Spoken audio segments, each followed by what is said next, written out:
Ladies and gentlemen, at this time we're going to begin the funeral service of Mrs. Dolores Begoun. We welcome those of you who are online. For those of you who are here, please take a moment to be sure that your cell phones have been turned off.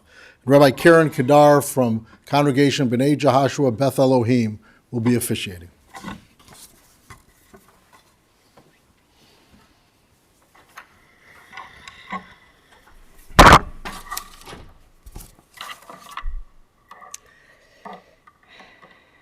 I'm sorry for your loss, and I know that you're comforted by being in the company of one another, and those of you who couldn't make your way here but are lingering on Zoom, it really matters. And please reach out to the family as time goes on to say that you were there and you heard. And not so much that it was a nice funeral, but it was meaningful because people will love to hear, the family will love to hear how you found meaning in this moment.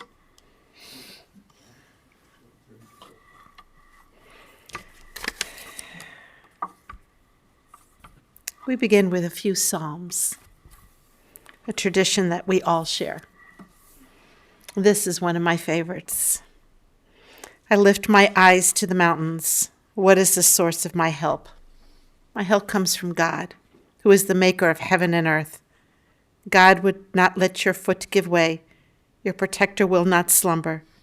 See, the protector neither slumbers nor sleeps. God is your guardian, your protection at your right hand. And of course, the 23rd Psalm. The Lord is my shepherd, I shall not want. He maketh me to lie down in green pastures. He leadeth me beside the still waters. He restoreth my soul. He guideth me in straight paths for his name's sake. Yea, though I walk through the valley of the shadow of death, I will fear no evil, for thou art with me. Thy rod and thy staff, they comfort me. Thou preparest a table before me in the presence of mine enemies. Thou hast anointed my head with oil. My cup runneth over. Surely goodness and mercy shall follow me all the days of my life, and I shall dwell in the house of the Lord forever. From the Proverbs. A woman of valor, who can find? She is more precious than fine pearls. Her husband trusts in her. He lacks nothing. She does him good, never harm all the days of her life. She perceives that her labor is rewarding. Her candle burns into the night. She reaches out to those in need, extends her hands to the poor. She is clothed in strength and dignity and faces the future cheerfully. She speaks with wisdom. The law of kindness is on her lips. Her children, her grandchildren, her great-grandchildren rise to bless her. Her husband sings her praises. Many daughters have done valiantly, but you excel them all. It's been a long time since I read that proverb, but after we met yesterday and I was thinking about her and actually telling about her to my clergy partners back at BJBE, to Rabbi Fenster, he says, "Oh, she sounds like the woman of valor." And so we bring that to you here as a gift.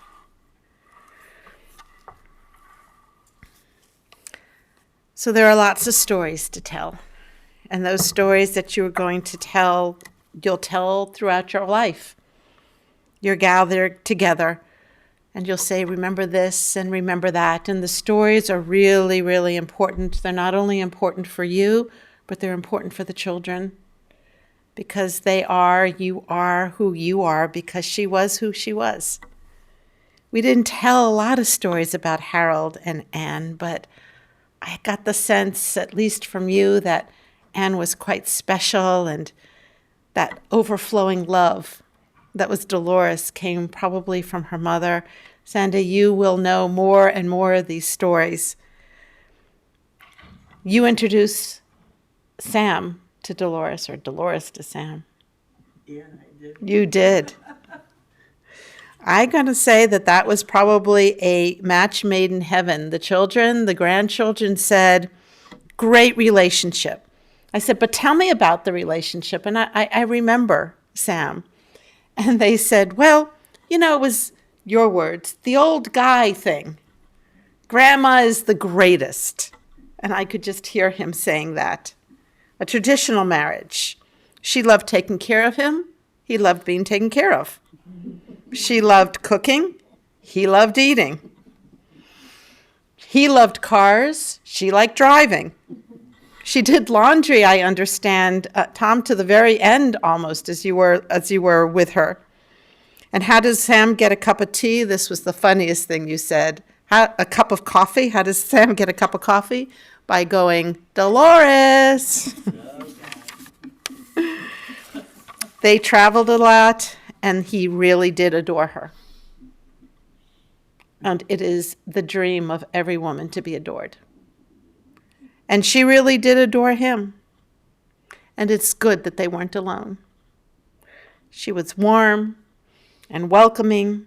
It didn't matter who you are. She liked you. One of those that just liked people. Every calendar year, she would buy that calendar and put all of your birthdays in the calendar. Pre-bought all of the cards. My guess is, especially for you, not just sort of buying the cards, but reading each one, which one was going to be perfect and good for you, had them all lined up, ready to send. Like we said, kind of old-fashioned, but we still kind of like getting those birthday cards. Kind. A great mother. A great grandmother. Fun. Took an interest in what you were doing, whether it was guitar or choir. She wanted to know what was going on. She was loving. You said to me she held you accountable. We didn't unpack that a little bit, but I would have loved to hear those stories a little bit more. Very, very close to her sister. And you told me how the condo doors at some point were open and the kids were running back and forth in and out of each other's homes, living across the hall, and it was like a communal living. Everybody felt safe. Everybody felt welcomed. Everybody felt love. Sandy, these are some of the words that you wrote.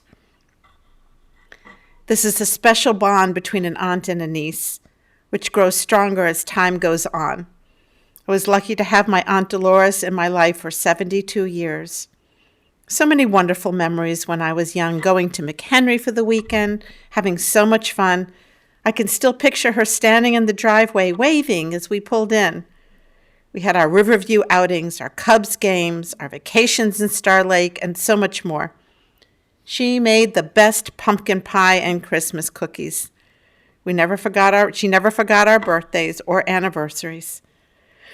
As I got older, our bond grew stronger, especially when my mom got sick. I will never forget my 50th birthday. It was just me and my aunt sitting at Mom's bedside. After a while, my aunt says, "Well, birthday girl, at least we should have a birthday drink." So I got in the car, went to the house, brought back a cocktail. We had a toast. I was crying. She gave me a great big hug and just held me for a bit. And I can still feel her hug. For the last 22 years, Aunt Dolores has been like my mother. Our bond became even stronger. After Mom died, every time we got together, she would hug me. I swear it just felt like Mom would hug me. It was a comforting feeling. She was mourning the loss of her sister, but always took so much time trying to help me deal with losing my mom. She would say, "It's going to be okay. I'm always there for you." I don't know what I would have done without her. I'm so grateful we spent Thanksgiving with her and had such a great time. She even had a cocktail with us. Who would have thought that that would have been her last? She's in heaven now. No suffering. At peace. We have another angel to watch over us. Thank you for everything, Aunt Dolores. I love you, and I will miss you so much.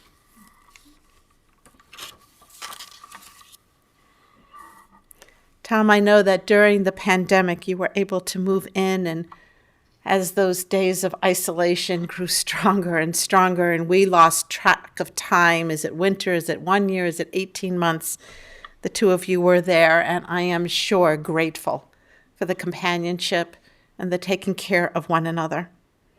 She loved to nourish you. Food was love for her. Richard, all you had to say once was, I like Jell-O, and it was Jell-O for the rest of your life. I recommend, it's an awe start, but have a little bit of Jell-O sometime this week. Every day was a day to be seized. She set the alarm, 8:30 in the morning. Ma, why are you setting the alarm? You don't have to get up. I do have to get up. I have to get up and go. There are things to do. This is a woman who embraced life and loved living. As I said, there is a story to tell, and she never carried bitterness or disappointment. That actually is extraordinary. Not because she didn't have reason to, because she chose not to. And when we think about the legacy and what it is that we can get and receive and who it is we can become, that's a very important lesson. Don't do as I say, do as I do. Do not carry the bitterness or the disappointments in life. There was so much love in her heart, it overflowed. I said to you, what would you like me to say right now? What do you think your mom would want you to say? And you said, together, almost in unison, she would tell us, you're going to be okay. So I say to you now, you're going to be okay. You are loved. You were loved, and the only difference between people in this world are those of us who have carried love in our lives and those of us who haven't, and you did. She would say, you'll never be alone. Make sure you hang together. Don't let the distance get too far. Don't carry bitterness in your life. Reach out so that you aren't alone, which is exactly the way she felt about life. She was selfless and apparently had a great, quiet inner strength. Find the bright spots, she would say. Care about each other, she would say.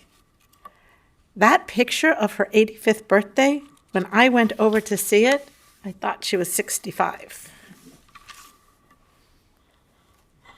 I don't know, maybe that's good living. Maybe that's what happens when you live and walk through this world with love.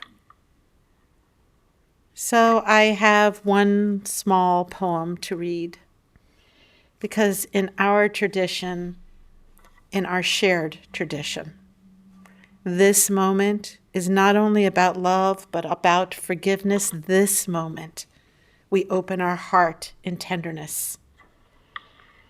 The morning you wake to bury me, you'll wonder what to wear. The sun may be shining, or maybe it will rain. It may be winter or not. You'll say to yourself, black. Aren't I supposed to wear black? And then you will remember all the times we went together to buy clothes. You will remember how I loved to dress you and how beautiful you were in my eyes. The morning you wake to bury me, you will look in the mirror in disbelief. You'll reach for some makeup or not, and you won't believe that this is the morning you're burying your mother. But it is. So look carefully. You will see my expression hiding in yours. You will see me in your eyes the way you laugh. You will feel me when you think of God, of love, of struggle. Let me tell you one last time, what till you wear? Put on any old thing, black or red, skirt or pants. Despite what I told you all these years, it doesn't really matter. Because, as I told you all these years, you are beautiful the way you are. Dress yourself in honor and dignity. Dress yourself in confidence and self-love. Wear a sense of obligation for this world, for you are the lucky ones. There is so much to do, so much to fix. Take care of each other. Take care of your heart, of your soul. Talk to God. Wear humility and compassion when you wake to bury me, and put on a strong sense of self, courage, and understanding. I am sorry. Forgive me. I am sorry. Stand at the grave clothed in a gown of forgiveness, dressed like an angel would be, showing compassion and unconditional love.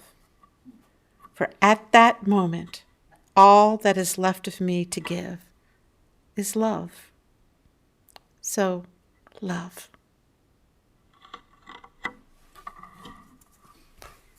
Please rise.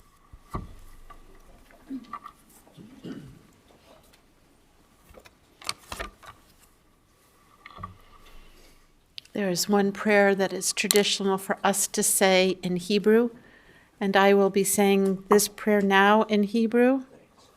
But you can stay seated if you want, Tom, if it's more comfortable. Absolutely, you can be seated. Yeah, falling over would be bad. We say this prayer traditionally. I'm going to say it in Hebrew, and then I'm going to read it in English, so you'll know exactly what it says. And there is one more prayer that we'll say, those of us who are going out to the cemetery at the grave. So this is the prayer in Hebrew. And you'll hear her name as I insert it. El Malei Rachamim, Shochem Beromim Hamatzeh Menucha Nachona Tachat Kanfei Shechina, Im Kedoshim Utoharim K'Zohar Harakia Mazhirim Et Nishmat Dolores Shalcha La'olama, Baal Harachamim Yester Beseter Kanafav Lolamim V'Yitzor B'Tzor Chaim Et Nishmata, Adonai Hu Nachlata V'Tanuch B'Shalom Amishkava V'Nomar Amen. And this is what it means. Compassionate God, eternal Spirit of the universe, grant perfect rest in your sheltering presence to Dolores. She has entered eternity. O God of mercy, let her find refuge in your eternal presence and comfort in the shadow of your wings. Let her soul be bound up in the bond of everlasting life. God is her inheritance. May she rest in peace, to which we all say, Amen.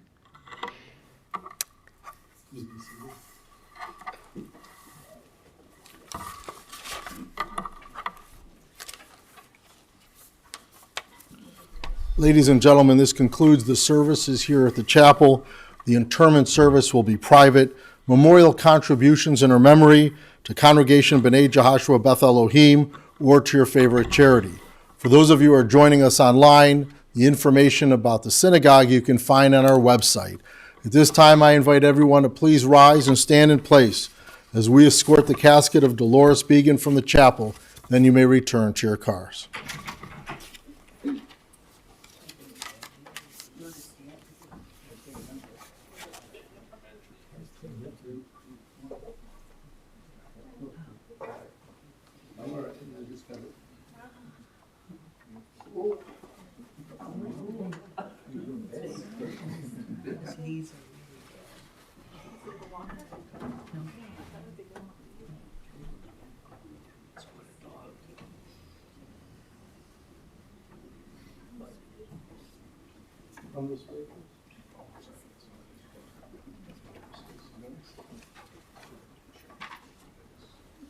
Folks, you can return to